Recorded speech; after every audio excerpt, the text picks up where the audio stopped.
Samantala, ngayong araw po, nakatakdang isumite ng House Prosecution Panel ang pre-trial brief kaugnay sa impeachment trial ni Vice President Sara Duterte. At kaugnay po niyan, makakausap natin ngayong umaga, House Lead Impeachment Prosecutor, Representative Jervil Luistro.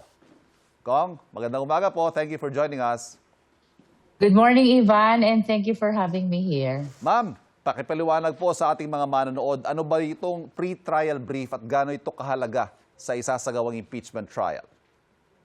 Ito pong pre-trial brief ay naglalaman ng ating mga offer for stipulations na pwedeng i-admit na nung kabilang panig, no? Okay. So may listahan po tayo ng mga stipulation of facts na pwedeng ang sagot ng depensa admitted or not admitted, no? Ang layon po nito, bawasan yung mga pagtatalunan doon sa trial. Okay. Pangalawa, naglalaman din po ito ng listahan ng mga witnesses, testigo na atin pong iprepresenta sa presentation of evidence or trial, no? At pangatlo, nilalaman din po nito ang mga dokumento na atin namang ilalatag dito din sa presentation ng evidence. The significance of this pre-trial brief, it serves like a blueprint, a roadmap, no? At ito po ang susundin sa atin pong pag-uumpisa ng paglilitis.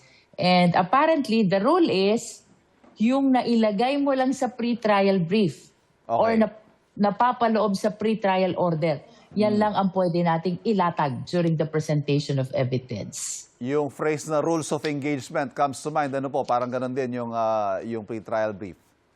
Something like that, Ivan. Ano-ano naman po yung naasahang tatalakayin doon sa unang pre-trial conference na scheduled sa June 18 sa Huwebes? Well, una siyempre yung stipulation of facts, no? Kung alin doon sa listahan namin ang pwedeng i-admit na ng depensa at kung alin yung i-deny. Okay. Ganon din pagdating sa kanila. Meron din silang sariling stipulation of facts. Papakinggan namin yon, susuriin, alin ang pwedeng payagan namin at alin yung hindi, no? Yung papayagan, hindi na yun pagtatalunan sa trial. Okay. At yung i-deny naman ng magkabilang panig, kasama yun sa kailangan naming patunayan by way of presenting evidence, no? Ganon din yung pagdating sa list of witnesses and list of documents. In other words, yung nilalaman ng pre-trial brief ng prosecution at ng defense, dun yung tatalakayin pagdating ng pre-trial conference. Okay. And then after ng pre-trial conference, anuman ang mapagkasunduan na, ito ang lalamanin naman ng pre-trial order at ito yung sinasabi mong rules of engagement. Yes. Ito yung pwedeng ihambing sa blueprint. Ito yung pwedeng ihambing sa roadmap na kung anong nakasaad sa pre-trial order, yan na dapat ang susundin sa ating presentation of evidence during the trial. Ma'am, habang kayo po yung naghahanda, yung prosecution and of course the defense naghahanda, nagkakaroon kayo ng pre-trial brief, pre-trial conference, hindi pa rin po nare-resolba yung issue sa leadership ng Senado. May nakikita ba kayong issue, posibleng loophole sa bilang ng senator judges sa maaaring makaboto sa impeachment trial?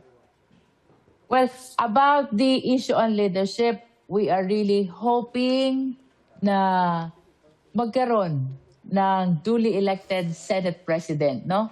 Of course, the House of Representatives recognize the legitimacy of acting SP Win Gatchalian. Yes. We understand the doctrine of Avellino versus Cuenco. Napaka-enlightening nitong jurisprudence na ito. And as a matter of fact, nasundan pa ito ng marami pang cases na na-reduce din ang number of quorum whenever there are members of the Senate who are outside the coercive power of the institution, no? Nevertheless, alam po natin kung gaano ka-sensitive itong impeachment trial na ito. Yes. As a matter of fact, noong 19 Congress, yung una nating impeachment na sa amin pong pananaw, with all due respect sa Supreme Court, ay nasunod naman yung second mode of filing and initiating an impeachment complaint. No? But nonetheless, because of concerns of due process na pre-nounce ng Supreme Court na deklara ito na unconstitutional. We are quite apprehensive sapagkat napaka-sensitive nito, Yes. nitong impeachment trial na ito. And we do not want to encounter another issue of constitutionality. Right. And that is why, while we recognize the legitimacy of the leadership of acting SP Win Gatchalian, I think it will be best kung magkaroon talaga ng duly elected na Senate President, no? Now, about your question dun sa threshold, required number of votes for Yes, the purpose 16. of conviction. Ito po'y akin lamang, Yes, yes. pero I believe that the Constitution and the laws are evolving. Ibig sabihin, it must respond to the demands of time, no? Nakita na po natin yung sitwasyon na merong mga senador na nakulong, nagtatago, and perhaps in the past, senador na nasa abroad, no? And documents will show na sinunod yung Avellino versus Cuenco. Na-reduce ang number of quorum because these senators were outside the coercive power of the Senate, no? Sa akin po, dapat ito po'y pag-aralan din kung posible bang sundan din itong jurisprudence na ito for the Okay. purpose of determining the number of required votes for the purpose of conviction. Hindi lang conviction, pati acquittal, no? Okay. Ito po ang sa akin. Bakit ba tayo may mga senador? The purpose is to represent the Filipino people. Yes. Di ba? So, kung ang ating senador ay nakakulong, kung ang ating senador ay nagtatago, kung ang ating senador ay nasa labas ng bansa, can we truly say that on that particular occasion, they are representing the interest of the sovereign Filipino people? Of course, the answer is no. Yes. So kung walang pagdi-discharge ng function na i-represent ang taong bayan, I think it is but proper.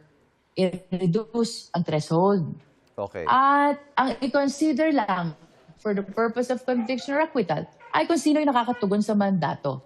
Because they are the ones who are truly representing the interest of the Filipino people. Okay. Itong gaganapin nating impeachment trial, this is one of the occasions when it is badly needed na merong tamang representation ng taong bayan. So having said that, with the current composition of the Senate, wala ho si Senator Jingo Estrada nakakulong, si Senator Bato nagtatago. So kung gagamitin po natin yung Avellino Doctrine, 22, so two-thirds of 22 senators. Tama ho ba? I agree with you. Following the doctrine of Avellino and anchoring the same further dun sa need to truly represent the people, it should be two-thirds of 22. Right now, right now. So kung mabago pa, magbabago yung ating base number. Yes, and of course, we submit na ito ay initially dapat Right. ito'y usapin ng Senado, no? But kung hindi sila magkasundo-sundo, I believe that this is a justiciable issue kasi yung two-thirds of all members of the Senate nakapaloob talaga yan sa ating Constitution. Yes. So it should be the Supreme Court who should pronounce kung ano talaga ang tamang numero for the purpose of conviction, considering that there are members who are outside the coercive power Yes. of the Philippine Senate. Interesting how this will pan out. Congresswoman Luis Romam, thank you very much for joining us. Thank you. Good morning. Ganun din po sa lahat ng mga sumusubaybay na ating programa. Lead Impeachment Prosecutor Representative Jervil Luistro. Nakausap po natin.